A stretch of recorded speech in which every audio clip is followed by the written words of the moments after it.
called DSGE models. This is a huge, complicated sounding name. Dynamic stochastic general equilibrium models, which sounds very sophisticated. There's some like super bright rocket scientists in there with complex models. Well, the whole thing is nonsense from start to finish, and it doesn't include any banks whatsoever. Quigley uses this to illustrate how early banks, including the Bank of England, began creating credit, a process he describes as creating money out of nothing. For over 100 years, macroeconomics has made no progress. They have no banks in there. They have no bank credit creation in there. This is why we see the deep state clawing, holding on to the narrative, even as it's actually starting to turn against themselves. They're holding on to it. System, everyone's a victim. Doesn't matter if you're black or white, it hates you all. Here inside the system, violence is a symptom. Fighting for what's right, but somehow everyone is wrong. Well, it shouldn't be any doubt. It should be pretty clear to everybody out there that we are inside of a global educational project based on an American military sting operation. I think we're starting to get the picture, right?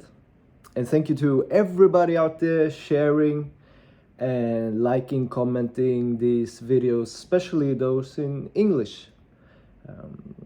If you see this on True Social, thank you for sharing. It is very important what we are going to talk about today. We are learning so much. I'm learning a lot, and I hope you are learning too. Did anyone mention banks? Did I hear somebody mention banks? Well, I think somebody out there recently just mentioned that banks create money out of nothing. In Latin, it's called ex nihilo, which means from nothing.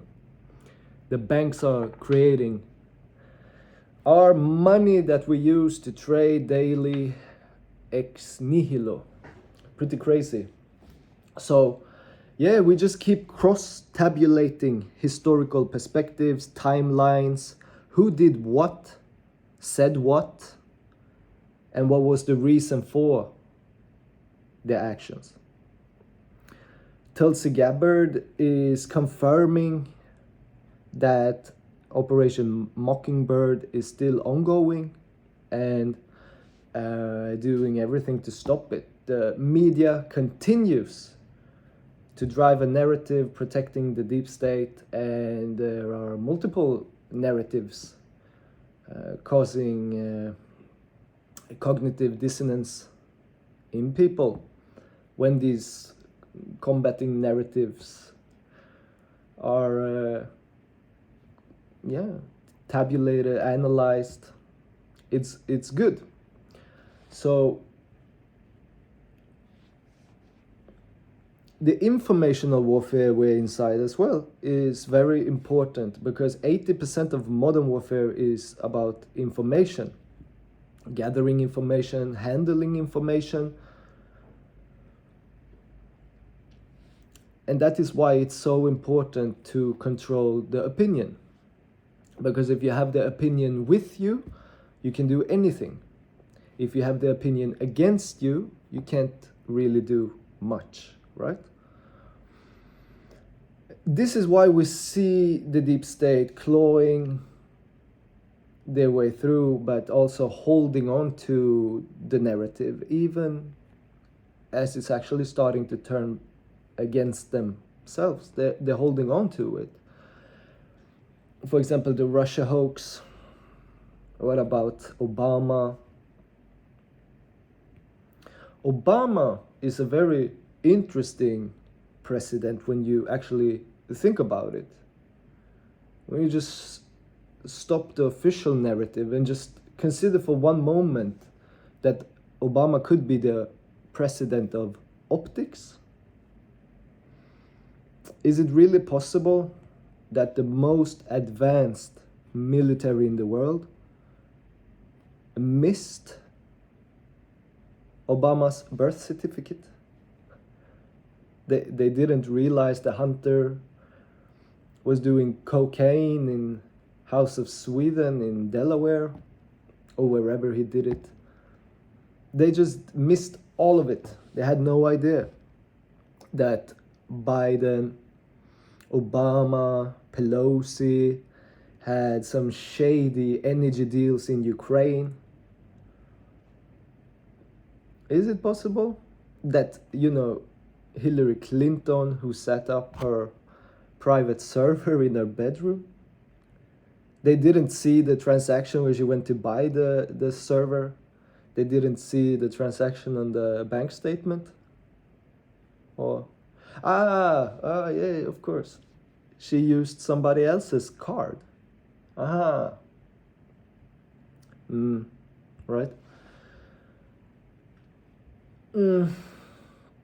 So at the end of the day, there's only individuals and there's only behaviors. That's it. And what about all of these issues with the Fed? And Tucker Carlsson is having an episode with Richard Werner talking about the history of banks. Coincidence. Nothing is planned here. All right? So, it is important to realize that the Fed is a private corporation creating the public's money for daily transactions. So the Federal Reserve is only federal in name only. It is a private, partly, but still, privately owned corporation creating the public's money for daily trading. It means that if we were to create a visual, theorize a little, let's just say that the whole economy is represented by $100. That's the whole economy. Now, obviously, in order to start, we would need to go to the bank and borrow the $100. And then we spread it out and we can start to transact with the transactions. We can transact with each other, and that's great. Now, the only issue here is that the banks charge us an interest, which means that we have $100 in circulation, but we owe the bank $110. How is it possible for us to pay back $110 when there's only $100 in existence? So you owe the bank $110, but there is only $100 in existence. How are you going to pay back the loans? Inevitably leads to more loans, more interest, and you cannot have infinite growth on a finite planet. It's not possible. Let's see what Richard Werner have to say about banks and how this system came to be. So when it did the empirical test, the conclusion was the financial intermediation theory is rejected and the fractional reserve theory is rejected. Banks create money out of nothing. By the way, you can look it up. It's the most downloaded paper of all Elsevier publications called, and it's open access. So, can banks individually create money out of nothing? Any bank. Just to be clear, not just central banks. Any bank. In fact, that's the whole point. We're talking about normal banks. With central banks, it wouldn't be a surprise. But the Bank of Omaha can just... Any bank creates money. When you take out a loan, the money that you're given as the borrower didn't previously exist. It is net new purchasing power that is being created and added to the money supply. And that's how the system works. Now, to understand how the system works is a precondition for having good economic analysis and good policy recommendations. And that explains for over 100 years, macroeconomics has made no progress. They have no banks in there. They have no bank credit creation in there. You know, when the 2008 crisis happened, and the journalists, I'm sure yourself also, want to ask some experts. Let's go to MIT professor of economics. What's going on? Lehman Brothers gone bust, banks are going bust, Bank of America in trouble. What's happening? The honest answer of all the professors of economics would have been, well, I'm sorry, I can't answer that question. Why not? You're the expert, aren't you, at MIT? Aren't you an economist? Yes, certainly. Well, why can't you answer? Well, we have no banks in our models. So, of course, I can't talk about banks. That would be the correct answer. Of course, they didn't give that answer. No. They're fudging it. They're pretending because they don't want the public to know. No one ever admits ignorance. But may I ask how I'm not an economist. I'm interested, but I did not know until you just told me that banks play no role in economic models. No, they're not in there. So when the 2008 crisis happened, the central banks were using the so-called DSGE models. This is a huge, complicated sounding name. Dynamic stochastic general equilibrium models, which sounds very sophisticated. There's some like super bright rocket scientists in there with complex models. Well, the whole thing is nonsense from start to finish, and it doesn't include any banks whatsoever. And it's built on really pretty crazy assumptions that are true perhaps on some remote planet in some very far away solar system, certainly not in ours, and certainly nothing to do with planet Earth.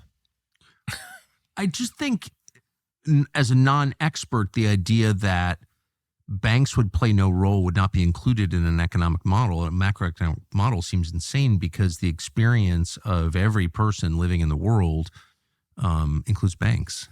That's right. That's right. And the trick was to argue, well, we don't need them because, you see, they're just an intermediary. They're not really important. Role, right. So, yes, they exist, and we all know there's banks, but they don't change anything. The money just goes through one-to-one, in here, out there. There's no reason to include them. Oh, we include the bond market. Oh, and we include interest rates. So that's all we need. By the way, that's the second big myth I busted. Now, the Bank of England was founded in 1694 under the leadership of William Paterson, a Scottish merchant and financier, to act as the government's banker, raising £1.2 million through a public subscription to fund King William III's war efforts against France. The bank issued notes backed by government debt and metals, gold and silver, which circulated as currency, laying the groundwork for modern credit creation. Quigley, this is in the book Tragedy and Hope, it's an excerpt. Quigley emphasizes that the system allowed banks to create money out of nothing through note issuance and deposit lending, a precursor to fractional reserve banking, which we have today. Patterson's vision involved a national bank that could issue notes and manage government debt, reducing reliance on high-interest loans from goldsmiths. The bank's notes were not fiat currency, unbacked paper money, but were tied to special government bonds. Now, if you look in Tragedy and Hope, page 48 to 49, Quigley attributes a specific quote to William Patterson regarding the Bank of England's ability to create money. The quote, found in the context of discussing the bank's charter in 1694, is, "The bank hath benefit of interest on all money which it creates out of nothing." Quigley uses this to illustrate how early banks, including the Bank of England, began creating credit, a process he describes as creating money out of nothing. So that's an interesting quote and pretty transparent, right? But the truth is that banking is a double-edged sword. Driving growth through credit can actually be used in a positive manner as well. It can be used to combat stagnation and death. What does not move inevitably dies, right? So you could use banks to drive economic growth by issuing credit, but you can still not have infinite growth on a finite planet, right? So the Swedish monarch, Gustav III, during the freedom time in Sweden after the 30-year-old war back in the 17th century, he was actually the first to acknowledge the United States sovereignty. And all the Brits ever cared about has been drinking tea ever since the Bank of England was instituted. Let's see what Richard Werner has to say. And it is what in England, which is the home of banking, the first modern bank was the Bank of England. And in the 17th century, all the banking rules and the laws concerning banking came essentially about in England. Yeah, that is fantastic. And the reality is that you would only need to Google the first central banking still in operation today to see that Richard Werner is absolutely wrong about the first central bank. So why does he not say that? Does he not know? I don't know. How likely is it that he wrote a complete financial analysis in a foreign language, one of the hardest languages to learn? Well, if anyone believes that Richard Werner does not know what he is doing, can't really help you today. You are welcome back tomorrow. So let's see what Richard Werner says about credit driving growth. How does a bank get so rich? You said it's just the course of things that when you are a part owner of a central bank, you're going to wind up extremely rich. How? How does a banker get rich? Well, I mean, the money creation creates money for the bank through the return on the equity. So that's, in a way, it's a traditional way. It's just that it's because of this privilege that you're creating money that it's much easier than other companies to have that return. And particularly if that's for a normal bank, but if you're a central bank, then it's almost unavoidable that it's extremely profitable. So in principle, banks get their return from the difference between the interest they pay on deposits and the interest they earn on their lending. But the key thing is that for the actual lending, they're not really giving up intrinsic resources because they're creating new money. So it's actually easy for them to earn this all money. fake. But it is, there's technicalities and you have to do it properly. It doesn't mean, you can be careless. And sometimes when they are careless, it blows up and we have banking problems, and banking crises. But the regular banking crises are mainly when banks create credit for asset purchases. And that's what creates these boom-bust cycles. In the UK, bank credit, 85% of bank credit is for asset purchases. And so you get these asset boom-bust cycles, banking crises in regular intervals. In some other countries, I haven't mentioned the third scenario now. So bank credit for asset purchases, no good. It's not sustainable. It's not productive. Credit creation for consumption it's for the real economy, but it's for consumption. Therefore, it's inflationary. It's also no good. It's not sustainable. The third possibility is the redeeming feature of banking. And that's why we can turn banking into a very positive, very powerful positive force for creating prosperity and abundance. Namely, when banks create credit for productive business investment, for the investment in the production of goods and services, implementing new technologies, implementing new ideas. It's actually the driving factor for growth and prosperity when banking supports entrepreneurs that implement new things. And that's when you get very high economic growth without inflation, without asset inflation. And so really what we should do is bank credit creation should be mainly only for business investment. But this is not what regulators do. Regulators now have not just hundreds, they have thousands of rules for banks. And banking is the most regulated industry on the planet. Most of them are useless. They don't achieve the goal of preventing banking crises. For that, we can scrap all these rules. We just need one rule, that banks should only be allowed to create credit if it contributes to national income through business investment. If banks focus on that, you get very steep economic growth. That is, by the way, the solution to the puzzle of how some countries have had the most amazing economic growth, taking off like a rocket. So yeah, credit does seem to drive growth. I can only agree, cannot see it in any other way. It is a potential tool banksters can use to create prosperity by investing in local businesses and avoiding consumerism.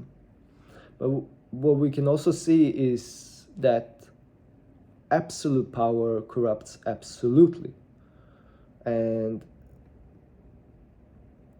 giving private corporations the ability to create the public's money is very powerful. It's also inevitable that we enter a debt cycle when the first interest is charged or the first loan is created. As soon as there is more money owed to the bank than money in existence, we have entered a fiat debt cycle, as it's not possible to pay back all loans with all the interest. Now you are telling me, but that means that the system is broken from the beginning, from the get-go, and yes, that's it. So while in theory, yes, it does take about 100 years from the first transaction to the end of the cycle, to a globally debt-saturated financial system. There's a bit of a lag behind, so to speak. So what you can see is during this last century, we have also developed. It's an unprecedented time, really. And where we're stamping today is basically at the end of this cycle, because you cannot have infinite growth on a finite planet. We have so much material that we could spread it all over the globe. There's enough wealth for everyone. We cannot all have jet planes, but we can all be comfortable, in peace. But we cannot have a infinite growing system on a finite planet. Okay. Anyway, interesting looking back how the situation came to be, implementing the central bank for the central banks, who are then the banks for the city and the national banks. Banks of International Settlement in Basel, and how the whole situation came to be. How were they able to implement a central bank for central banks without half of the world scratching their heads asking what's going on? Well, if you look back to Felix Summary back in the 1930s,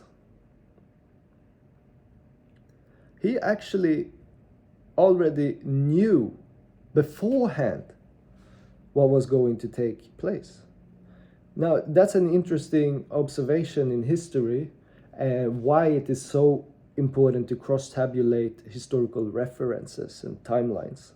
So in his book, Es Geschah in Deutschland, the German government official Count Lulz, Schwerin von Krosigk writes the following. In the spring of 1931, the Swiss banker Felix Sommery, who was closely associated with the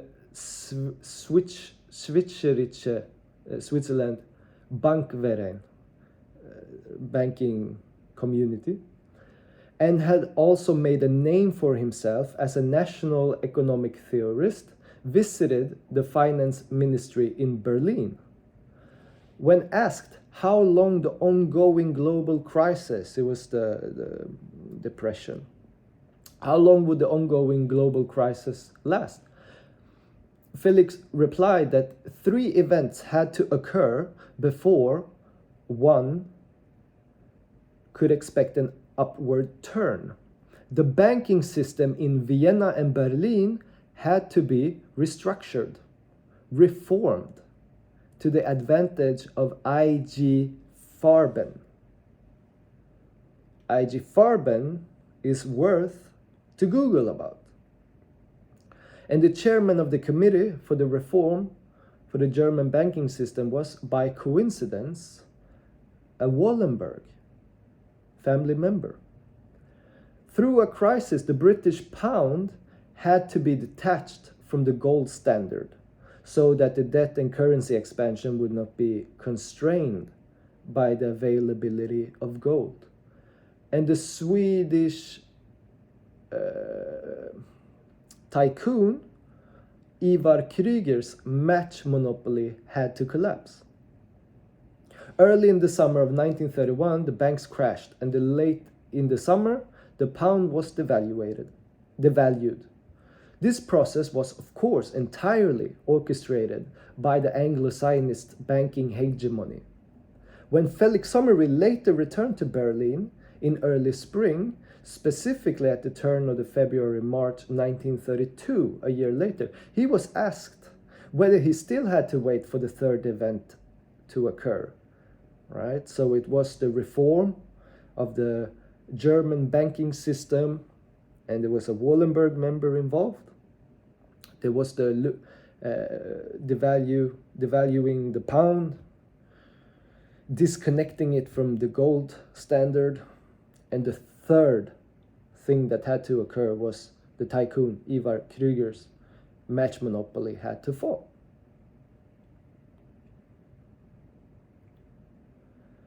So when he was asked whether they still had to wait for the third event to occur, Felix Sommerville points out, and did not retract anything, not in the slightest, but instead assured, quite frankly, that the Kreuger concern would be finished within a very short time. How could the Swiss banker Felix Sommerville possibly have known that it would be soon over for Ivar Kreuger, who was moreover evidently supported by the French Prime Minister and until 1929 by the German Foreign Minister Gustav Stresemann? Yeah. We always have to look for the Swede. Where is the Swede in all of this? You can always find the Swede somewhere. So you also have the situation with atomic nuclear weapons. Iran is not allowed to have a nuclear weapon. They say that they want to have a nuclear program for the power. Well, Sweden have been in Iran for a very long time. A company called ABB has been helping to create a nuclear program there. You also have Ericsson, of course, in 184 countries. Telecommunication infrastructure is a country's central nervous system. So, looking back to 1945, there was a woman called Lise Meitner. She was the one who discovered how to split the nucleus, which is pretty impressive. So when Donald Trump says that we need to continue the arms race until more people understand the true meaning of nuclear weapons, he just shoots from the hip. He's just making stuff up. He's not very particular with the words he uses. He's not careful with his speech. And learning about the true meaning of nuclear power, we can see the Norwegian article from 2015 in a newspaper called NRK describes Norway's post-war export of heavy water and nuclear technology as a central factor in global nuclear weapons proliferation, within a particular focus on deliveries to Israel, India, and other countries. The article portrays Norway as a naive or idealistic actor that initially aimed for openness in nuclear technology for peaceful purposes, but in practice enabled nuclear weapon programs through inadequate controls and deliberate exemptions. This is contrasted with Aftonbladet, a Swedish newspaper, and their article about Lise Meitner, the one who found out about the new splitting of the nucleus, which highlights how the fundamental discovery of nuclear fission made during a Christmas walk in Kungselv in 1938 laid the foundation for both atomic bombs and nuclear power. Meitner's work in Sweden marks the beginning of an era in which Europe's actors, including Sweden and Norway, became key players in the spread of nuclear technology, not as innocent researchers, but as part of a network of industrial and political interests that ignored the risk of proliferation. Aftonbladet's article emphasized how Meitner, after fleeing Nazi Germany, solved the riddle of nuclear fission in Sweden, correcting earlier erroneous theories and opening the door to massive energy extraction and thus nuclear weapons. This occurred during Christmas 1938, at a time when rivalries between researchers obscured the potential for military applications.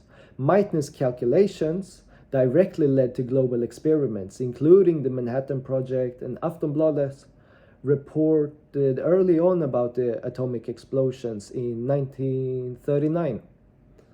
Okay, so it's a little bit earlier than 1945. The Norwegian article ties into this by describing Norway's heavy water production. Discovered in 1932, industrialized in Rjukan in 1934 as a critical component in nuclear reactors, initially sabotaged against Hitler, but later freely exported after the war.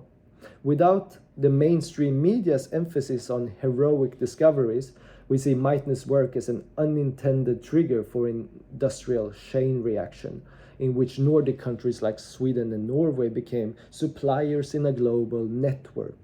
Norway built its first reactor in 1951, the sixth in the world, and exported technology to countries with covert nuclear weapons ambitions. Well, we've been in Iran for a long time. Now, Sweden mentioned in the Norwegian article as a recipient of Norwegian heavy water for its own nuclear weapon programs. They were deeply involved through Meitner's exile and domestic research. This creates a Nordic link. Meitner's Swedish calculations enabled the technology, while Norway's heavy water became a fuel for proliferation. That's very interesting. It's very, very interesting looking at heavy water. Sweden had no own production of heavy water in Sundsvall, in the northern parts of the country. No. We didn't export heavy water to the Germans. We didn't export it to the Japanese. Yeah, Sweden had no involvement whatsoever to the situation we find ourselves in today.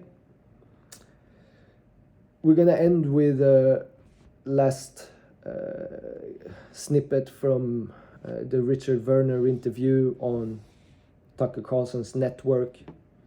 So apart from that, wish everybody a fantastic day. Hope you found this interesting, and I hope this can help you do your own research, because we're all learning, we're growing, more information, more knowledge, like true knowledge, not only based on facts, but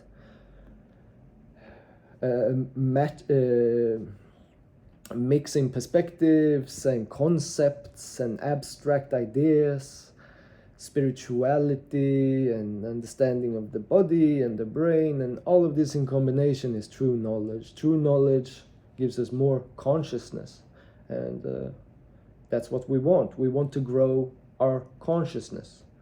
We want to become consciously conscious. that's why we are doing this, right? So have a great day. Take care. Newton, who's famous physicist from England, he was very interested in alchemy and he wrote a lot on alchemy. And then the Bank of England was created, and Newton was very interested in that. Because basically the Bank of England was alchemy at work. You're creating money out of nothing, but not through the actual, physical alchemy process. It is the credit creation alchemy.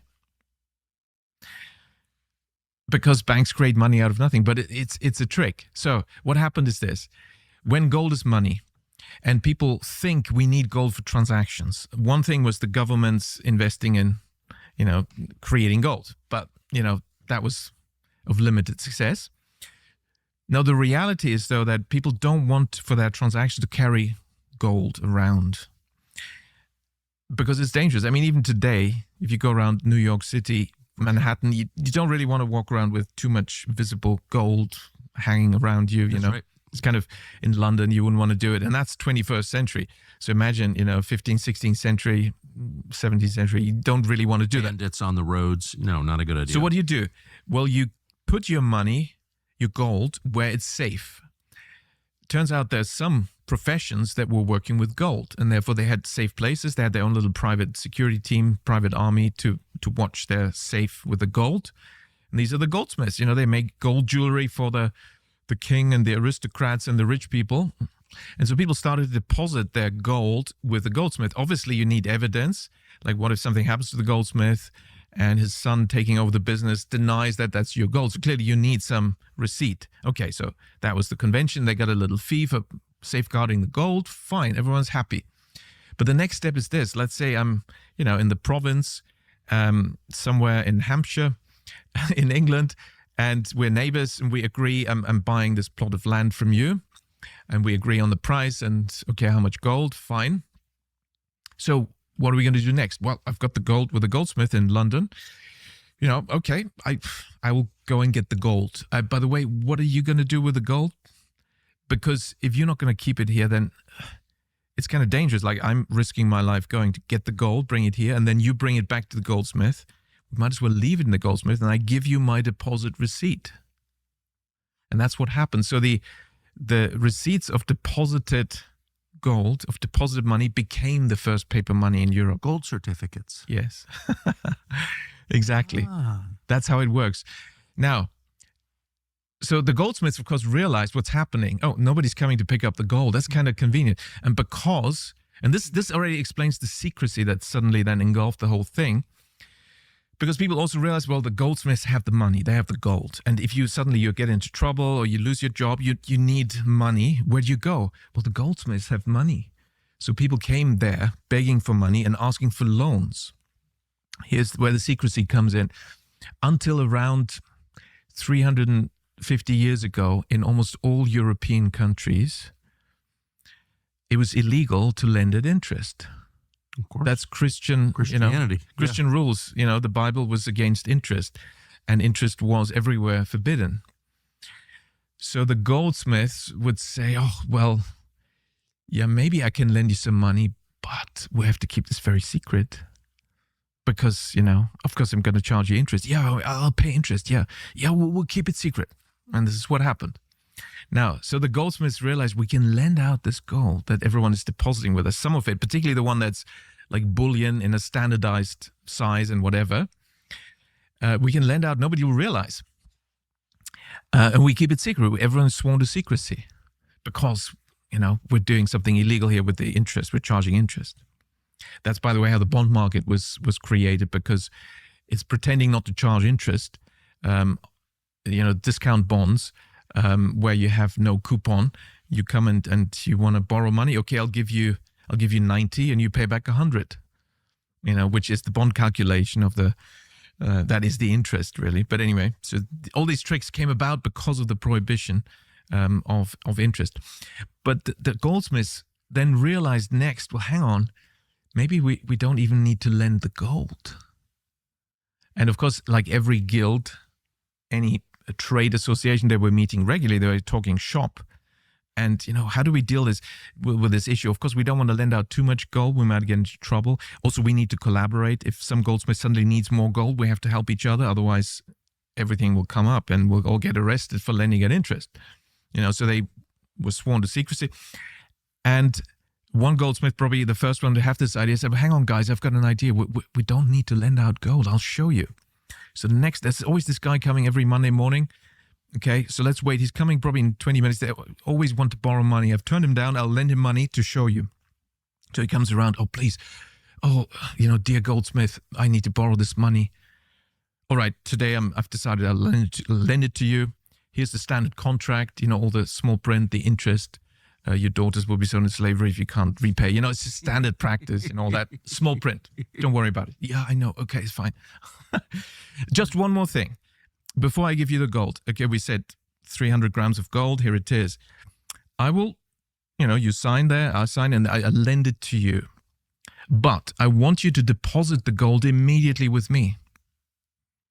Well, I need the gold. I need the money. Yeah, but you get the deposit receipt. And, oh, yes, of course. Yeah, that's all I need. I need the receipt. Get it? So what happened was the goldsmith, loan contract signed, and the goldsmith buying that loan contract, that's an asset on the balance sheet, hands out the 300 grams of gold. Now you see it, now you don't. You've deposited it. Here's your deposit receipt. It's all very transparent, and with double entry accounting, which was created for banking, to hide the truth of banking, it looks all very transparent because you can't see the money creation at first sight in double entry accounting. So why is it's all correct? The borrower deposited the money. Didn't you see it? Just deposited it. But it is still fraudulent. It's fraud. And you can prove this because did this person, the borrower, when they walked to the goldsmith, did they have gold with them? No. But they're leaving the goldsmith with a document that confirms they've deposited gold. Well, how did that happen? And also, secondly, if you measure the amount of gold at the goldsmith, did that increase? No. So that's fraud.